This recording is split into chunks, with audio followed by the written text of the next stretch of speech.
अस्सलाम वालेकुम and welcome to another video. आज की वीडियो में हम बनाएंगे बरवा करेले। ठीक है जी। आजकल चूँकि गर्मी है और ये सब्ज़ी जो है बहुत आम है और खाने में ये बहुत ज़्यादा टेस्टी लगती है। बात सिर्फ यही है कि ये आपने जब भी बनाना है आपको थोड़ी सी मेहनत ज़रूर करनी पड़ेगी।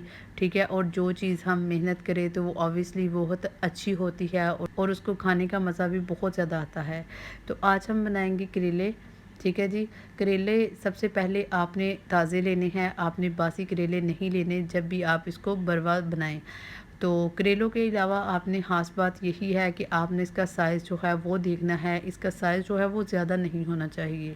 ठीक है। जितना छोटा इसका साइज़ होगा ये उतना ही मज़ेदार बनेगा और उसके अंदर जो है उतनी ही फीलिंग अच्छे तरीके से होगी। तो मैंने 1 किलो के करीब करेले लिए हैं और 1 किलो के करीब ही प्याज लिया है।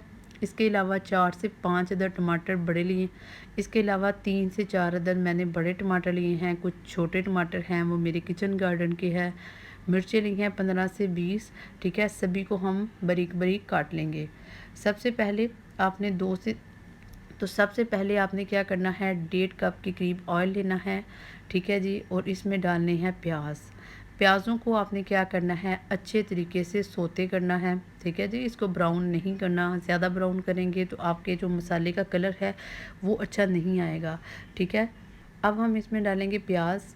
प्याज आपने बारीक बारीक काट लेना है। ठीक है जी। साइज़ अगर आपका प्याज छोटा है तो वो थोड़ा छोटा नज़र आएगा। ठीक है जी। तो प्याज़ों को काटने के बाद आपने इनको अच्छे से फ्राई कर लेना है। ठीक है। ठीक 10 से 15 मिनट के बाद प्याज जो ही आपका फ्राई हो जाएगा तो हमने क्या इसमें ऐड करना है, हो जाएगा तो हम इसमें ऐड करेंगे चने। चने जो हैं वो मैंने 1.5 पाव के करीब लिए थे। इनको अच्छे तरीके से बॉयल कर लेना है। एक बात आपने नोट करनी है कि आपने चनों को ज़्यादा बॉयल नहीं करना। ठीक है। इससे इनकी शेप ख़राब हो सकती है और खाने में इनको मज़ा नहीं आएगा। इसके बाद हम इसमें ऐड करेंगे ये टमाटर और हरी मिर्चें जिनको आपने बारीक बारीक काटा था। तमाम चीज़ों को आपने अच्छे से मिक्स कर लेना है। मिक्स करने के बाद आप इसमें डालेंगे जी खुश्क मसाला जात। ठीक है जी। खुश्क मसाला जात आप सभी लोग जो हैं वो अपने टेस्ट के मुताबिक इसको डाल सकते हैं।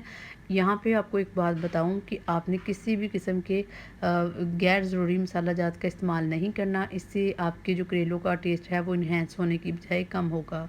तो सबसे पहले आप लेंगे नमक। नमक 1.5 चम्मच के करीब मैंने ऐड किया है। मैंने अपनी खाने की ज़रूरत के मुताबिक ऐड किया है, आप अपने मुताबिक ऐड कर सकते हैं।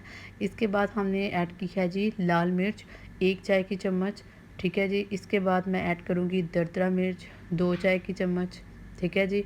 इसके अलावा हम इसमें ऐड करेंगे हल्दी आधा चम्मच। तमाम चीज़ों को डालने के बाद आपने इसको अच्छे से मिक्स करना है और 10 मिनट के लिए इसे पकने के लिए छोड़ देना है। आपने यहाँ पे इसको ढक्कन लगा के पकाना है।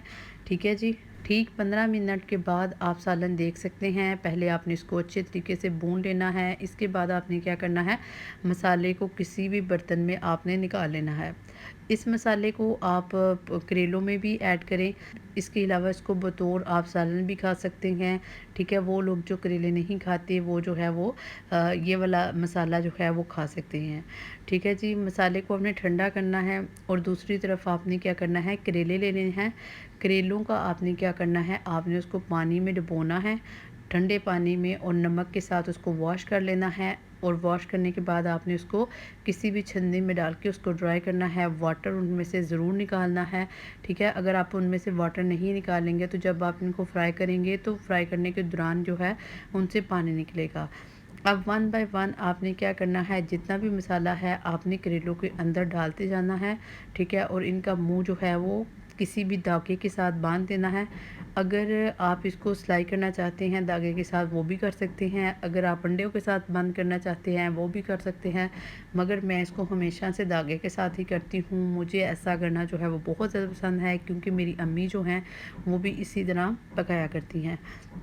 तो तमाम जो है मसाला हम इसकी फ़िलिंग कर लेंगे और फ़िलिंग करने के बाद आपने क्या करना है, आपने लेना है ऑयल। कढ़ाई में इस मर्तबा ऑयल जो है वो आपने ज़्यादा लेना है। जिसी तरह हम पकोड़ों को फ्राई करते हैं उसी तरह हम इनको भी फ्राई करेंगे। तमाम करेलों को आपने अपनी कढ़ाई में रख लेना है और इनको अच्छे से फ्राई करना है। ठीक है जी। तो जब आपने इसको फ्राई करना है तो पहले आपने क्या करना है, इसके ऊपर ढक्कन लगा के इसको पकाना है 5 मिनट के लिए। फ्राई भी हो जाएंगे और साथ ये पक भी जाएंगे। उसके बाद आपने ढक्कन को उतार लेना है और इनको फ्राई कर लेना है। जो ही आपके करेले फ्राई हो जाएं तो आप देख सकते हैं अल्हम्दुलिल्लाह करेले बहुत ज़बरदस्त बने हैं। ठीक है जी, आप इसको रोटी के साथ पेश करें या नान के साथ पेश करें, ये बहुत ही कमाल की रेसिपी है। आगे चल के जो है वो बड़ी ईद आने वाली है। आप इसको कीमे के साथ तैयार कर सकते हैं, मुर्गी के साथ तैयार कर सकते हैं, मेहमानों के लिए खसूसी तौर पे तैयार कर सकते हैं। तो मुझे उम्मीद है कि आपको वीडियो अच्छी लगी होगी। वीडियो अच्छी लगी हो तो वीडियो को लाइक शेयर और कमेंट ज़रूर कीजिए। मिलते हैं किसी नेक्स्ट वीडियो में, तब तक अल्लाह हाफिज़।